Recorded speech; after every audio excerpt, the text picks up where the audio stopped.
வட்டி சம்பந்தமாக இந்த இஸ்லாத்துல ரொம்ப சிம்பிள் வட்டிங்கிறது. வட்டி என்னன்னு கண்டுபிடிக்கிறதுக்கு இது வட்டியா வட்டி இல்லையான்னு எந்த குழப்பமும் இல்ல. அவ்வளவு தெளிவாக ரசூல் ஸல்லல்லாஹு அலைஹி வஸல்லம் அவர்கள் நமக்கு சொல்லிட்டு போயிட்டாங்க.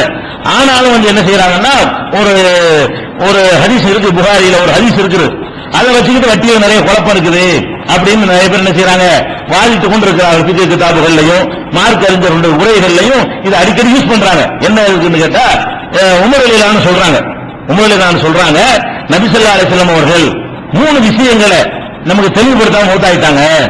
3 விஷயங்கள் நமக்கு முழுமையா என்ன செய்யல, தெளிவாக்கல. இன்னும் கொஞ்ச நாளைக்கு இருந்து எல்லாத்தையும் தெளிவுபடுத்திட்டு போயிருந்தா எங்களுக்கு நல்லா இருக்கும். அந்த 3 விஷயம் என்னன்னு கேட்டா, அதாவது பாட்டி இருக்கல, ஒருத்தனுக்கு பாட்டிக்கு எவ்வளவு சொத்துரிமை. இப்ப நான் மௌத்தா போயிட்டேன்னு சொன்னா என்னோட சொத்து அம்மாவுக்கு எவ்வளவு சொல்லப்பட்டிருக்குது, பாப்பாவுக்கு எவ்வளவு சொல்லப்பட்டிருக்குது, பாட்டிக்கு சொல்லப்பட்டிருக்கான்னு சொல்லப்படல. இதை ஒரு சொல்ல தெளிவுபடுத்தாம போயிட்டாங்க. யார் சொல்றா? உமர் ரலியல்லாஹு சொல்றாங்க. அடுத்து என்ன, கலால வாரிசே இல்லாத ஒருத்தனுடைய சொத்தை எப்படி பங்கிட்டுக் கொள்ளணும், புள்ள குட்டி இல்லாத ஒருத்தனுடைய சொத்தாக இருந்தால் அதை எப்படி பங்கிட்டுக் கொள்ளணும் என்பதை பற்றி ரசூலுல்லாஹ் தெளிவுபடுத்தல.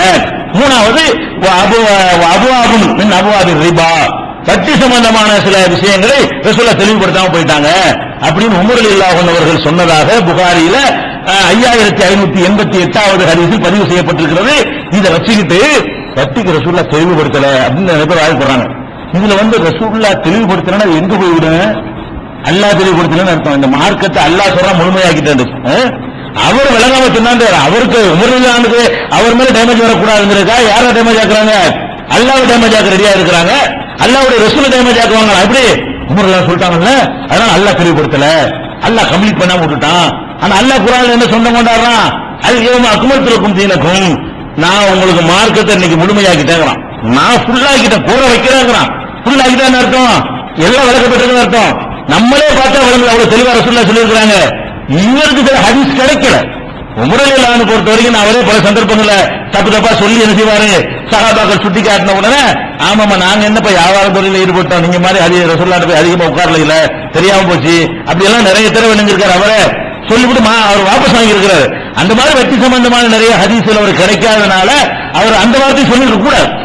இந்த வார்த்தை ரொம்ப கடுமையான வார்த்தை. உமர் ரலியல்லாஹு சொன்னாலும் சரி, இந்த அல்லாஹ்வுடைய ரசூலுக்கு எதிராக ஒண்ணு சொல்வதாக இருந்தால் அது யார் சொன்னாலும் ஒத்துக்க முடியாது. அது நம்ம கடுமையை காட்டுவோம். அல்லாஹ் மார்க்கத்தை சரி பண்ணலன்னு சொல்லுவார்கள், ஆனால் அது யார் சொன்னாலும் இந்த சொல்லு ரொம்ப கடுமை. இந்த சொல்லு உமர் ரலியல்லாஹு சொன்னாலும் சரி, இது ரொம்ப ராங்கான சொல்லுதான். இதுல எந்த விதமான காம்ப்ரமைஸும் மாற்றுகிறது கிடையாது. அல்லாஹ்வுக்காக மோசப்படுவதும் அல்லாஹ்வுடைய ரொம்ப இதானடா வட்டிங்கிறதுங்கிறாங்க. ரசூலுல்லாஹ் சொல்றாங்க, அவ்வஹ் 500 ரிபா இதான் வட்டி, இதுதான் வட்டிங்கிறாங்க. வட்டியோட வாடையவே இது வட்டினால இதானப்பா. ஒரு பொருளை கொடுத்துட்டு அதுலயே எப்படி கூட வாங்குவ, ஒரே பொருளை கொடுத்து அதுலயே கூட வாங்கினீங்கன்னா அது வட்டி. அது வேணாம், அந்த விளையாட்டு வேணாம் அப்படின்னு சொல்லி லா தஃபால், இனிமே இந்த மாதிரி செய்யக்கூடாது. வலாக்கின் இதை அரத்தான் தஸ்தரிய, நீ இப்படி வாங்க நினைத்தால், மட்டமான பேரிச்சம்பழத்தை வேணாம், நல்ல பேரிச்சம்பழம் வேணும் வாங்க நினைத்தால் தவிர நீ என்ன செய்ய அதை இதை வித்துப்படும் வந்த உள்ளத. அப்புறமே செய்யுங்க, இன்னொரு காசு கொடுத்து வாங்கு, அடுத்த பேரிச்சம்பழத்தை காசு கொடுத்து வாங்கு அப்படின்னு ரசூல் ஸல்லல்லாஹு அலைஹி வஸல்லம் சொன்னதாக புகாரியில 2312வது ஹதீஸ்ல இருக்கிறது. இது மாதிரி இன்னும் நிறைய இருக்கிறது. வட்டியில என்னன்னு வழங்குறதுக்கு முன்னாடி அது சம்பந்தமா எல்லா ஹதீஸையும் உள்வாங்கி வச்சுக்கணும்.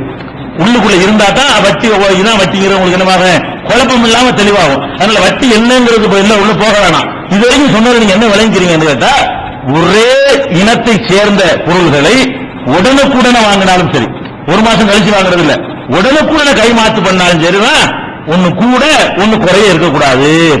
அப்படி இருந்தால் என்ன வாங்குறேன், அது கூட மார்க்கெட் தடுக்கப்பட்டிருக்கு, ரசூல் ஸல்லல்லாஹு அலைஹி வஸல்லம் தடுக்கப்பட்டிருக்கு விளங்கிறேன். இந்த வட்டியுடைய ஒரு அம்சம் என்னவென்று சொன்னால், நேற்று பார்த்த வரைக்கும் ஒரே பொருளை, ஒரே இனத்தை சேர்ந்த பொருளை ஒருத்தருக்கு ஒருத்தர் மாற்றும் பொழுது சமமாகத்தான் மாற்ற வேண்டும். ஒரு மரக்காலுக்கு 2 மரக்கா வாங்கினால், 1 கிலோவுக்கு 2 கிலோ வாங்கினால், 1 லிட்டருக்கு 2 லிட்டர் வாங்கணும்னு சொன்னா அது வட்டி ஆயிரும். உடனுக்குடனே மாத்தினாலும் சரி, கடனா வாங்கணும்னு அவசியம் கிடையாது. உடனுக்குடனே மாத்தினா கூட அது வட்டி என்பதை ரசூல் ஸல்லல்லாஹு அலைஹி வஸல்லம் அவர்கள் தெளிவாக நமக்கு சொல்லிடுறாங்க. அந்த தொடர்ல நபிகள் நாயகம் ஸல்லல்லாஹு அலைஹி வஸல்லம் உடைய காலத்துல எங்களுக்கு பல பேரும் தானமாக என்ன செய்வாங்க, ஏழை சஹாபாக்கள் சொல்றாங்க, எங்களுக்கு தானமாக பலதரப்பட்ட பேரிச்சம்பழங்களுடைய கலவை இருக்குல்ல, அது எங்களுக்கு தருவாங்க. நல்ல பேரிச்சம்பழம், கெட்ட பேரிச்சம்பழம், நடுத்தர பேரிச்சம்பழம், அப்படித்தானே இருக்கு. அந்த பிறர்கிட்ட வாங்கும் பொழுது அப்படித்தானே இருக்கு. என் வீட்டில் உள்ள நான் கொடுப்பேன், உங்க வீட்டில் நீங்க கொடுப்பீங்க, அவங்க வீட்டில் அவங்க கொடுப்பாங்க. பலதரப்பட்ட பேரிச்சம்பழங்களாக இருக்கும். இப்படி பல தரத்தில் உள்ள பேரிச்சம்பழம் கலந்து எங்களுக்கு கிடைக்கும். கிடைத்தோம் நாங்க என்ன செய்வோம்னு கேட்டா, அது அப்படியே கொண்டு 2 மரக்காலை கொடுத்து விட்டு 1 மரக்கால் நாங்க வாங்குவோம். 2 மரக்கால் அங்க கொடுத்து விட்டு மார்க்கெட்ல அதுக்கு 1 மரக்கால் தாங்க போதும்னு சொல்லி நல்ல பேரிச்சம்பழம் வாங்குவோம். அப்ப ரசூல் ஸல்லல்லாஹு அலைஹி வஸல்லம் சொன்னாங்க, லா சாயினி பிசாயின், 2 மரக்காலுக்கு 1 மரக்கால் என்பது கிடையாது. வலா திர்ஹமைனி பிதிர்ஹமின், 1 திர்ஹத்துக்கு 2 திர்ஹம் வாங்குறதுங்கிறது கிடையாது. ஒரு வெள்ளி காசுக்கு 2 வெள்ளி காசு வாங்கக்கூடாது. அப்ப அந்த வட்டி எங்க, இது புகாரில 2080வது ஹதீஸ்ல இது பதிவு செய்யப்பட்டிருக்கிறது. அப்ப இந்த ஒரு பொருளுக்கு பொருள் நம்ம மாற்றக்கூடிய நேரத்தில் அதுல ஒரே அளவாகத்தான் இருக்க வேண்டுமே தவிர, அல்லது காசை கொடுத்து வாங்கிட்டு வேற ஒண்ணு கொடுத்து மாத்தலாம். நம்ம 2 கிலோ மட்டமான ஒரு அரிசியை கொடுத்து விட்டு 1 கிலோ நல்ல அரிசியை வாங்கும் போது குற்றமாகும். 2 கிலோ மட்டமான அரிசியை வித்துவிட்டு அந்த காசை கொண்டு 1 கிலோ நல்ல அரிசி வாங்கினால் அது தப்பு கிடையாது. அப்ப அந்த பொருளுக்கு பொருள் மாறும் பொழுது அது வட்டி ஆயிருது. ஏன்னு கேட்டா வட்டினா அப்படித்தானே, வட்டினா ரூபாய் கொடுப்போம், ரூபாயிலே கூடுதலா வாங்குவோம். 10,000 ரூபாய் கொடுப்போம், 16,000 வாங்குவோம். அப்ப ஒரே இனத்தில் வாங்குறதுக்கு பேர் தான் வட்டி. ஒரே இனத்தை சேர்ந்த பொருள்களாக இருந்தால் சரிக்கு சரியாகத்தான் கொடுக்கணும். தரமான பொருளாக இருந்தாலும் சரி, தரமானதை கொடுத்தாலும் என்ன செய்யக்கூடாது, கூடுதலா வாங்கிடக்கூடாது என்று ரசூல் ஸல்லல்லாஹு அலைஹி வஸல்லம் அவங்க இதை தெளிவுபடுத்துறாங்க. இன்னொரு ஹதீஸ்ல பல சந்தர்ப்பங்கள்ல பல பொருள்களை, அந்த காலத்தில் நடைமுறையில இருந்த பல பொருள்களை குறிப்பிட்டு இப்படி சமமா தான் நீங்க வாங்கணும்னு சொல்லி இருக்காங்க. எப்படி சொல்றாங்க, அது ரிபன், தங்கத்துக்கு தங்கத்தை வாங்குவது வட்டியாகிவிடும். ரசூல் ஸல்லல்லாஹு அலைஹி சொல்றாங்க, தங்கத்தை கொடுத்து விட்டு தங்கத்தை வாங்குனீங்கன்னா அது வட்டியாகும். எப்போ வட்டியாகும், சரிக்கு சரியாக இல்லாவிட்டால் வட்டியாகிவிடும். 100 கிராம் தங்கத்தை கொடுத்து விட்டு 101 கிராம் வாங்கினீர்களே ஆனால் அந்த 1 கிராம் வட்டி. தங்கத்துக்கு தங்கத்தை நீங்கள் மாற்றுவதாக இருந்தால் என்னவா இருக்கணும், அது சரிக்கு சரியாக இருக்க வேண்டும். அதனுடைய எடை எல்லாமே சமமாக இருக்கணும், வித்தியாசம் இருக்கு. அது ரிபா, தங்கத்துக்கு தங்கத்தை மாற்றுவது வட்டியாக ஆகிவிடும். ஆனா சவாம்பி சவாயின், சரிக்கு சரியாக இருந்தால் அது வட்டியாகாது அப்படின்னு சொல்றாங்க. அதே மாதிரி ரசூல் ஸல்லல்லாஹு அலைஹி வஸல்லம் சொல்றாங்க, வல் வரகு பில் வரகி, அதாவது வெள்ளி கட்டிக்கு வெள்ளி கட்டியை கொடுத்து மாற்றுவதாக இருந்தாலும் அதுவும் வட்டியாக ஆகிவிடும். சரிக்கு சரியா இருக்கணும். 1 கிலோ வெள்ளிக்கு 1 கிலோ வெள்ளி தான் வாங்கணுமே தவிர, உடனடியாக வாங்கினா லேட்டா வாங்கினாலும் சரி, 1 கிலோ வெள்ளிக்கு 1 கிலோ வாங்கணும். 1 கிலோ வெள்ளிக்கு 1.5 கிலோ அடுத்த மாசம் வாங்கினாலும் சரி, உடனடியாக வாங்கினாலும் சரி, ஒரு இனத்தை சேர்ந்த பொருளாக இருக்குமே. ஆனால் அதை மாற்றும் பொழுது ஒரு பக்கம் கூட ஒரு பக்கம் குறையன்னு வந்துடக்கூடாது அப்படிங்கிறாங்க. அதே மாதிரி ஒரு ஃபில்லத்து பில் ஃபில்லத்தி, வெள்ளிக்கு வெள்ளி, வெள்ளி கட்டி வேற வெள்ளி வேற, வெள்ளிக்கு வெள்ளியை நீங்க மாத்துறதா இருந்தாலும் அதுவும் என்ன இருக்கக்கூடாது, கூட இருக்கக்கூடாது, சமமா தான் இருக்கணும். ஒரு புர்ரு பில் பிர்ரி, புர்ருனா அந்த தீட்டிய கோதுமை, தீட்டப்பட்ட கோதுமையை கொடுத்து தீட்டப்பட்ட கோதுமையை வாங்குவதாக இருந்தால் அதுவும் இது வாங்குறதும் கொடுக்கறதும் சமமா இருக்கணும். உடனடியாக வாங்கினாலும் சரி, கடனை வாங்கினாலும் சரி, சமமான அளவில் தான் இருக்க வேண்டும். அதுல வித்தியாசம் இருக்கக்கூடாது. தீட்டப்படாத கோதுமை, இதெல்லாம் இவ்வளவு சொல்றாங்க, ஒன்னா சொல்றாங்க. தீட்டப்படாத கோதுமைக்கு தீட்டப்படாத கோதுமை வாங்கினீர்களே ஆனால் அதுவும் இதுவும் சரியான இடையில் உள்ளதாக இருக்கணும், அதுல வித்தியாசம் இருக்கக்கூடாது என்று ரசூல் ஸல்லல்லாஹு அலைஹி வஸல்லம் அவர்கள் இது எல்லாத்தையும் பல ஹதீஸ்கள்ல சொல்லி இருக்கிறாங்க. இந்த ஹதீஸ்கள் எல்லாம் புகாரியில 2134, 2174, 2175, 2177, 2182, 2170 இந்த ஹதீஸ்கள்ல எல்லாம் எந்த பொருளை நீங்கள் பொருளுக்கு பொருள் மாற்றினீர்களே ஆனால் அது சரியான அளவில் இருக்கணும். 2 பக்கம் ஒரே எண்ணிக்கையில, ஒரே எடையில, ஒரே அளவுல அளந்து கொடுக்கிற பொருளா இருந்தா ஒரே அளவு இருக்கணும். நிறுத்து கொடுக்கிற பொருளா இருந்தா ஒரே நிறுவையில் இருக்கணும். எண்ணி கொடுக்கிற பொருளா இருந்தா ஒரே எண்ணிக்கையில இருக்கணும். இதுல 10னா அதுல 10, இதுல 10 கொடுத்து இதுல 12 வாங்க கூடாது. இப்படி எல்லா வகையிலும் என்ன செய்யணும், எந்த மாதிரி கொடுக்கணுமோ அது சமமாக இருக்க வேண்டும் என்று ரசூல் ஸல்லல்லாஹு அலைஹி வஸல்லம் அவர்கள் அதை விலைக்கு சொல்றாங்க. அப்ப வட்டியுடைய ஒரு அம்சம் நமக்கு விலகி போச்சு. எந்த கொடுக்கல் வாங்கல் பண்ணாலும் சரி, ஒரே பொருளை நம்ம கொடுத்து வாங்கணுமே ஆனால் அது என்ன இருக்கக்கூடாது, கூட வாங்கிடக்கூடாது, அது வட்டி ஆயிருது. இன்னொன்னு என்னன்னு கேட்டா ரசூல் ஸல்லல்லாஹு அலைஹி வஸல்லம் சொல்றாங்க, வட்டிக்கு உள்ள ஒரு அளவுகோல், லா ரிபா இல்லா ஃபி நசியத்தி. இந்த வட்டி இது இல்லாம வட்டி எங்கெல்லாம் வரும்னு கேட்டா தவணையாக கடனாக வரும்பொழுதுதான் வட்டி வரும் அப்படின்னு ஒரு ஹதீஸும் இருக்குது. ரசூல் ஸல்லல்லாஹு அலைஹி வஸல்லம் சொல்றாங்க, கடனாக நீங்கள் வாங்குறதா இருந்தால் உன்னை கொடுத்துறது கூட வாங்குனீங்களா அது வட்டி ஆயிரும். கடனுக்கு கொடுக்கக்கூடிய ஒரு பொருளாக இருக்குமே ஆனால் அதுல இனம் மாறினாலும் பரவாயில்லை வட்டி ஆயிரும். உடனுக்குடனே கொடுக்கிற பொருளா இருந்தால் ஒரே இனமா இருந்தா வட்டி ஆகும். 1 கிலோ சீனிக்கு 2 கிலோ சீனியை வாங்கினா வட்டி ஆயிரும். கடனா கொடுக்கிறதா இருந்தால் ஒரு பொருளை கொடுத்துட்டு அதை விட கூடுதல் மதிப்புடைய வேற ஒரு பொருளை அடுத்த மாசம் வாங்கினீங்க என்று சொன்னா வட்டியா போயிடும். 1 கிலோ தங்கத்தை கொடுத்து விட்டு நீ அடுத்த மாசம் என்ன செய்ய உன்னை அதை விட கூடுதலான மதிப்புள்ள ரூபாய் கேட்கிறது. 1 கிலோ தங்கம் 1 லட்சம் ரூபாய் வச்சுக்கிட்டோம்னு சொன்னா அடுத்த மாசம் நீ 1.5 லட்சம் ரூபாய் கொடு. இன்னைக்கு 1 கிலோ தங்கத்தை வாங்கிக்க, அடுத்த மாசம் நீ என்ன செய்ய எனக்கு 1.5 லட்சம் ரூபாய் கொடுன்னு சொன்னோம்னா இந்த 1 கிலோ தங்கத்துக்கு என்ன ரேட்டோ அதை விட இன்னொரு 25,000 ரூபாய் நம்ம என்ன செய்யறோம் அதிகமா வாங்குறோம்.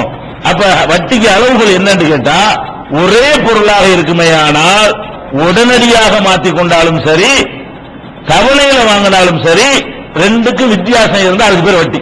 ஒரே இனமா இருந்தா ஒரு தங்கத்துக்கு தங்கம், வெள்ளிக்கு வெள்ளி, அரிசிக்கு அரிசி, பருப்புக்கு பருப்பு, சீனிக்கு சீனி மாற்றுவதாக இருந்தால் அதுல கொடுக்கிறது வாங்குறது சமமா இருக்க வேண்டும். அது உடனடியாக வாங்கினாலும் சமமா இருக்கணும், லேட்டா அடுத்த மாசம் வாங்கினாலும் என்னமா இருக்கணும், ரெண்டு சமமா இருக்கணும். இது ஒரு வட்டி. இன்னொரு வட்டி என்னன்னு சொன்னா ஒரு பொருளை நம்ம கொடுத்துறோம், இன்னைக்கு நாளைக்கு அதை வாங்குறோம். இன்னைக்கு கடனாக கொடுத்து விட்டு நாளைக்கு வாங்குறோம். நாளைக்கு வாங்கும்போது எதை நம்ம கொடுத்தோமோ அதை விட அதிக மதிப்புடைய உள்ளதை நம்ம நாளைக்கு வாங்கினோமே ஆனால் அது வட்டியா போயிடும். ஒரே இனமா இல்லாட்டாலும் ஒரே இனம் கிடையாது. தங்கத்துக்கு வெள்ளியை தான் வாங்குறீங்க, வெள்ளிக்கு தங்கத்தை வாங்குறீங்க. எப்படி வாங்குறீங்க? இன்னைக்கு அதுக்கு என்ன மதிப்பு அதை வாங்காம நீ அடுத்த மாசம் கொடு, ஆனா ஒரு சேர்த்து கொடு அப்படின்னு சொல்லி வாங்கினோமே ஆனால் அது என்ன வாங்குறேன், ரெண்டு தான் வட்டி, வேற ஒண்ணும் கிடையாது. வட்டியை ரசூலுல்லாஹ் விளக்காம போயிட்டாங்கிறாங்கல்ல, விளக்கிட்டு தான் போயிருக்கிறாங்க. என்ன விளக்குறாங்க? ஒரே பொருளாக இருக்குமே, ஒரே இனமாக இருக்குமே ஆனால் அதை சரிக்கு சரியான அளவை விட தாண்டினால் அது வட்டி. வெவ்வேறு பொருள்களாக இருக்குமே ஆனால் கடனாக வாங்கும் பொழுது கொஞ்சம் அதிகம் வாங்கி விட்டீர்களே ஆனால், ரொக்கமாக வாங்கும் பொழுது வாங்குறதை விட கடனாக வாங்கும் பொழுது கொஞ்சம் கூட வாங்கி விட்டீர்களே ஆனால் அதுக்கு பேர் வட்டி, வேற ஒண்ணும் இல்ல. இது ரொக்கமாக வாங்கினா 10,000 ரூபாய், கடனா அடுத்த மாசம் 1000 ரூபாய் இருந்ததுன்னா 11,000 ரூபாய், இதுதான் வட்டி. வட்டினால என்னது? கடன் என்பதற்காக கூட கேட்கறதுக்கு பேர் வட்டிங்க, வேற ஒண்ணும் கிடையாது. வட்டிக்கு அளவுகள் என்ன? கடனை ரொக்கமா தந்தா ஒரு ரேட்டை கொடுத்துட்டு கடனை தரல, என் காசு ஒண்ணு நிக்குதுல, என் காசு ஒன்று நிக்குதா இல்ல, ரூபாயை கடன் வாங்கினாலும் சரி பொருளை கடன் வாங்கினாலும் சரி கடன் என்ற காரணத்திற்காக அதிகம் வாங்குறதுக்கு பேர் தான் வட்டி. விளங்குதா? ரசூல் ஸல்லல்லாஹு அலைஹி வஸல்லம் சொல்றாங்க, சஅல்னா அனிஸ் ஸர்ஃபி, நாணய மாற்றுவதை பற்றி ரசூல் ஸல்லல்லாஹு அலைஹி வஸல்லம் அவங்கள்ட்ட கேட்டோம். அப்ப ரசூல் ஸல்லல்லாஹு சொல்றாங்க, இன்கான எதம்பியதின், உடனுக்குடனே நாணயத்தை மாத்திக்கிட்டீர்களே ஆனால், நாணயம் மாற்றுறது வழங்குதா? நம்ம காலத்து வியாபாரம் இருக்குல்ல, இப்ப ரூபாய் கொடுத்து டாலர் வாங்குறது, டாலர் கொடுத்துட்டு தீனார வாங்குறது, தீனார கொடுத்து ரியால் வாங்குறது, ரியால கொடுத்து திர்ஹம் வாங்குறது, ஒவ்வொரு நாட்டுக்கும் ஒரு நாணயம் இருக்கு இல்லையா? அந்த மாதிரி நாணயத்தை மாற்றுறதா இருந்தால் அதுல தப்பு கிடையாது. டாலருக்கு என்ன செய்யலாம்? $100 என்ன ரூபா கொண்டா, இந்த டாலரு அதுக்கு என்ன ரேட்டு வாங்கிக்கிறோம், அந்த ரூபாய் தான் வாங்கினால் இதுல வட்டி கிடையாது. ஏன்? நாணயத்தை மாத்திக்கலாம், உடனுக்குடனே மாத்திக்கிறது தப்பு கிடையாது. ஆனால் என்ன செய்யணுமா? உடனுக்குடன் நீங்க நாணயத்தை மாற்றிக் கொண்டீர்களே ஆனால் அதுல குற்றம் இல்ல. நீங்க என்ன செய்யறது? நீ டாலர் என்னை கொடுத்துட்டு போ, அடுத்த வாரத்துக்கு நான் $1 ரூபாய் தர்றேன் அப்படின்னு சொன்னீர்களே ஆனால் அப்ப என்ன ஆயிரும்? அதுல வட்டி ஆயிரும். வயின்கான நசான் பலா யஸ்லஹு, கடனாக நீங்கள் நாணய மாற்று செஞ்சீர்களே ஆனால் அது செல்லாது. நாணயத்தை மாத்திக்கிறதா இருந்தால் என்ன செய்யணும்? இப்ப இந்திய ரூபாய் 1000 ரூபாய்க்கு எவ்வளவு டாலர் தருவேன், அல்லது அமெரிக்க டாலர் இத்தனைக்கு இப்ப இந்திய ரூபாய் எவ்வளவு தருவேன், அப்படி ரூபாய் தான் இப்படி வாங்கி கொண்டோமே ஆனால் அது வட்டி வராது. தவணையாக நீங்கள் கடன் கொடுத்து வாங்கினீர்களே ஆனால் நாணய மாற்றல, அப்ப அந்த கடனுக்காக வேண்டி கொஞ்சம் கூட போடுவான், அதனால அது செல்லாது என்று ரசூல் ஸல்லல்லாஹு அலைஹி வஸல்லம் சொல்றாங்க. இது புகாரியில 2061வது ஹதீஸாகவும் 2498வது ஹதீஸாகவும் 3940வது ஹதீஸாகவும் இடம்பெற்றிருக்கிறது. அதே மாதிரி கடனுக்கு மாற்றும் பொழுது பொருள்கள் வெவ்வேறையா இருந்தா கூட நீங்க கடனுக்கு மாத்திக்கிட்டீங்க என்று சொன்னா அது தவறுங்கிறாங்க ரசூல் ஸல்லல்லாஹு அலைஹி வஸல்லம். நஹா அன் பைஇ ذهب بالورقي, தங்கத்துக்கு வெள்ளியை விக்கிறது தைனன், கடனுக்கு விக்கிறது கூடாது. இந்த தங்கத்துக்கு வெள்ளி இப்ப விக்கலாம், இந்த இவ்வளவு தங்கம் இருக்குது, இவ்வளவு வெள்ளி இருக்கு, மாத்திக்கிறோமா? உடனுக்குடனே மாத்திர குற்றம் கிடையாது, வெவ்வேறு பொருள்.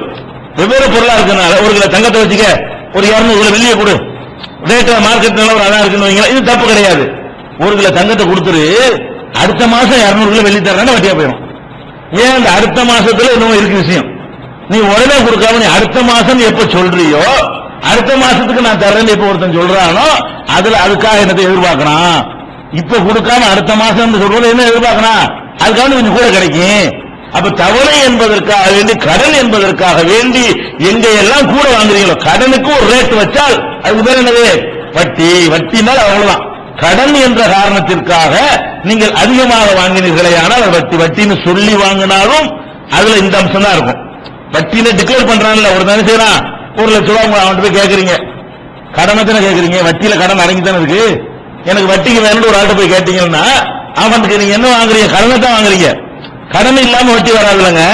ஒரு ஆள்கிட்ட போய் ஒரு ஜாமானை வச்சுவிட்டு எனக்கு 1 லட்சம் ரூபாய் வேணுங்கிறீங்க, அதுக்கு என்ன அர்த்தம், கடன் தான் அர்த்தம். கடனை வாங்குறீங்க. அவன் என்ன செய்வான், இந்த கடனை வாங்கிட்டீங்களப்பா, இவ்வளவு மாசம் மாசம் செலுத்து, அசல்ல உழவு செலுத்து, வட்டியில உழவு செலுத்து, மொத்தத்தையும் அசல தர்ற வரைக்கும் நீ மாசம் மாசம் இவ்வளவு கட்டிக்கிட்டு வரணும் அப்படின்லாம் சொல்றானா இல்லையா. இந்த கடனாக அந்த ரூபாயை நான் வாங்கினதுக்காகத்தானே எங்க இருந்து மாசம் மாசம் வசூல் பண்றான். கடனை வாங்காட்டி வசூல் பண்ண மாட்டானே. அப்ப வட்டி என்பதும் கடன் தான் இருக்குது. இது டிக்ளேர் பண்ணப்பட்ட வட்டி. இது என்னது, தெளிவா அவனே வட்டின்னு வட்டி கடையில போட்டு வச்சிருப்பான், அவனே வட்டின்னு போடுவான், இன்ட்ரெஸ்ட் இவ்வளவுன்னு சொல்லி போட்டு பில்லு போட்டு தருவான். இது ஓபனா டிக்ளேர் பண்ற வட்டி. இன்னொரு வட்டி என்னது, வட்டின்னு சொல்றது ஆனா வட்டி. அது எப்படி, பொருள் இப்ப இந்த பொருள் 1000 ரூபாய், இந்த பொருள் ரூபாயை தந்தீங்கன்னா 1000 ரூபாய், நீங்க கடனை வாங்கினீங்கன்னா நாங்க என்ன செய்யணும், 1200 ரூபாய் வாங்கிடுவோம். அதான் வட்டி. அதான வட்டி. ரசூலுல்லாஹ் என்ன சொல்றாங்க, கடனுக்காக நீங்கள் கூட வாங்கினா வட்டி முடிஞ்சு வச்சுக்காத. நீ 1000 ரூபாய்க்கு இப்ப கொடுக்க ரெடியா இருக்கிறீங்களா, அப்ப இந்த பொருளும் உனக்கு 1000 ரூபாய் நல்லா வழங்கி போச்சு. விற்பனை விலை, வாங்கின விலை இல்ல. இன்னைக்கு ரூபாயை தந்தால் 1000 ரூபாய்க்கு நான் விற்க ரெடியா இருக்கிறேன் அப்படின்னா என்ன அர்த்தம், 1000 ரூபாய்க்கு நான் வித்தாலே எனக்கு லாபம் கிடைக்கும். விற்கிறதுக்கு நீங்க ரெடினா, அப்ப 1000 ரூபாய் இன்னைக்கு விற்க ரெடியா இருக்கும் பொழுது ஒரு கஷ்டப்படுறவன் வந்து கேட்கறான், இப்ப காசு இல்லைங்க, நல்லா எடுத்துட்டு போ, 1500 ரூபாய் கொடு, அடுத்த மாசம் கூட 1200 கொடு, அடுத்த மாசம் அதுக்கு அடுத்த 4 மாசம் கழிச்சு கூட 1300 ரூபாய் கொடு, அல்ல 1100 ரூபாய் கொடு, ஒரு 50 ரூபாய் சேர்த்து போட்டு கொடு. இந்த சேர்த்து போடுறது எதுக்கு, இந்த பொருளுக்காகவா நாளுக்காகவா? இந்த சேர்த்து பொருளுக்கு 1000 ரூபாய் நிர்ணயம் ஆயிடுச்சு. பொருளுடைய விலை எவ்வளவு, 1000 ரூபாய் நிர்ணயம் ஆகிவிட்டது. அப்ப 1000 ரூபாய் நிர்ணயமான பிறகு சேர்த்து கொடுன்னு கேட்கறீங்களா, பொருளுக்காக வேண்டியா, உங்க காசு அந்த நிக்கிறதுக்காக வேண்டிதானே. அப்ப உங்களுடைய காசு ஒருத்தர் நிக்குது என்ற காரணத்திற்காக வேண்டி அதிகமாக நீங்கள் ஒரு சின்ன ஒரு அளவு அதிகமா வாங்கினாலும் சரி, அது என்னவாகிறேன், வட்டியாக ஆகிவிடும். அந்த விளையாட்டு கூட நம்ம சாதாரண தவணை வியாபாரம் எல்லாம் பண்றாங்களே, பண்ணலாம், தப்பு கிடையாது. அவர் எப்படி பண்ணனே, நம்ம கிட்ட தவணைக்கு இதான் ரேட், ரொக்கத்துக்கு இதான் ரேட். நீ ரொக்கம் கொடுத்தாலும் இது 1200 ரூபாய் தான்ப்பா, நீ கடனை வாங்கினாலும் 1200 ரூபாய் தான் அப்படின்னு சொல்லி தவணை வியாபாரம் பண்ணுனா கூட லாபம் வச்சான்னு சொல்ல முடியுமே தவிர என்ன செய்ய முடியாது, வட்டி வாங்கினான்னு சொல்ல முடியாது. இல்ல ரொக்கம் உடனே காசு தர்றேன், ஒரு 1000 ரூபாய் தருவீங்களான்னு கேட்டா சரி நீங்க வைங்க. அப்ப நீங்க அந்த 200 ரூபாய் எதுக்கு வந்து வாங்குறீங்க, பொருளை உங்களுக்கு 1000 ரூபாய் கொடுக்க நீங்க ஓகே உடன்படுறீங்க, ஆனால் கடன் கொடுப்பதற்காக வேண்டி கூட கேட்கறீங்க. அப்ப கடன் கொடுப்பதற்காக வேண்டி எதை கொடுத்தாலும் சரி, கடன் கொடுப்பதற்காக வேண்டி கூடுதலாக நீங்கள் ஆதாயம் அடைந்தால் அதுக்கு பேர் என்னது, வட்டி. முடிஞ்சு வச்சுக்காது, அவ்வளவுதான். வட்டிக்கு 2 தான். வட்டிக்கு ரசூலுல்லாஹ் விளக்காம எல்லாம் மூத்தா போல, வட்டிக்கு 2 அளவுகள் தான். ஒரே இனத்தை சேர்ந்த பொருளாக இருந்தால் உடனுக்குடனே மாற்றினாலும் கூட வாங்கக்கூடாது. வெவ்வேறு பொருள்களாக இருந்தால் தவணைக்காக வேண்டி கூட வாங்கக்கூடாது.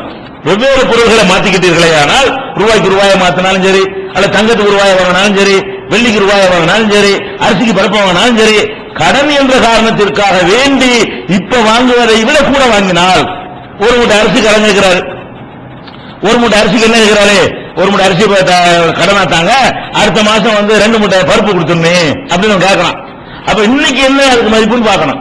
ஒரு மூட்டை அரிசிக்கு இன்னைக்கு எவ்வளவு தோரம் பருப்பு கிடைக்குன்னு பார்க்கணும். இன்னைக்கு உள்ள அதையே தான் 2 மாசம் கழிச்சு கொடுன்னு சொன்னா தப்பு கிடையாது. இன்னைக்கு ஒரு மூட்டை அரிசிக்கு 1 மூட்டை தோரம் பருப்பு தான் வரும். ஆனா நீ அடுத்த மாசம் தர்றதுனால எனக்கு 2 மூட்டை தோரம் பருப்பு கொடுன்னு கேட்டா அப்ப பொருளுக்கு பொருள் மாத்திரான். ஆனா என்ன வாங்குறான், நாள் அதிகமாவதற்காக வேண்டி இன்னைக்கு மார்க்கெட் நிலவரத்தை விட அதிகம் வாங்கும் பொழுது அது என்ன ஆயிடுது, வட்டி ஆயிடுது. இது ரசூல் ஸல்லல்லாஹு அலைஹி வஸல்லம் அவர்கள் அதாவது உடனுக்குடனே நீங்கள் நாணய மாற்று செய்து கொண்டீர்களே ஆனால் வட்டி வராது. இப்ப நீங்க டாலரை கொடுத்து விட்டு அடுத்த மாசமோ 6 மாசம் கழிச்சு அடுத்த வாரமும் ரூபாயை வாங்கிக்கிறேன்னு சொல்லி வாங்கிக்கன்னு சொல்லி ஒரு வியாபாரம் செய்வீர்களே ஆனால் அது வட்டியாகிவிடும் என்று சொன்னது புகாரில 2061, 2498, 3490 இதுல எல்லாம் நமக்கு இடம்பெற்றிருக்கிறது. அதே மாதிரி ரசூல் ஸல்லல்லாஹு அலைஹி வஸல்லம் சொல்றாங்க, பீவு ஸஹப பில் ஃபில்லத்தி, நாணயம் மாறுதுன்னு வைங்க, டாலருக்கு ரூபாய்க்கு டாலரு, இதெல்லாம் தப்பான்னு கேட்டா தப்பு கிடையாது. ஏன் ரசூல் ஸல்லல்லாஹு அலைஹி வஸல்லம் சொல்றாங்க, பீவு ஸஹப பில் ஃபில்லா, தங்கத்துக்கு வெள்ளி எடுத்துக்க, ஒரு ஃபில்லத்தை பில் ஸஹபி, வெள்ளிக்கு தங்கத்தை வித்துக்க, கைவ சேர்த்தும் என்ன மாதிரி வேணா வித்துக்க, உறவு பண்ண வித்துக்க. தங்கத்தை கொடுத்து வெள்ளியை வாங்க, தப்புக்கு நாணயம் மாற்று. அந்த காலத்து நாணயம் தான் தங்க வெள்ளி தானே, தங்க காசு வெள்ளி காசு வச்சு தான் நாணயம் மாத்திட்டு இருந்தாங்க. தங்கத்துக்கு வெள்ளியை வாங்க, வெள்ளிக்கு தங்கத்தை வாங்க, எந்த மாதிரி வேணாலும் வாங்கிட்டு போ. 1 கிலோ தங்கத்துக்கு 200 கிலோ வெள்ளியை கொடுன்னு கேளு, அவன் தந்தா வாங்கிட்டு போ. உடனே கூட தான் மாத்துறதா இருந்தா அது தப்பு கிடையாது. கடன் வந்துட்டா என்ன வாங்குறேன், தப்பா போயிடும். கடன்கிறதுக்காக வேண்டி கூட வாங்கிட்டு தப்பா போயிடும். அதே மாதிரி ரசூல் ஸல்லல்லாஹு அலைஹி வஸல்லம் என்ன செய்யறாங்கன்னு கேட்டா, அமரனா அந்நபுத்தா அல்-ரஹப பில்லதி, தங்கத்துக்கு தங்கத்தை வாங்குற ரசூலுல்லாஹ் தடுத்தார்கள். உடனுக்குடன் வாங்கும் பொழுது கூட வாங்கக்கூடாது. ஆனா தங்கத்துக்கு வெள்ளியை வாங்கும் பொழுது கைவசனா, நாங்க விரும்புற மாதிரி ரேட்டை நிர்ணயிச்சுக்கலாம்.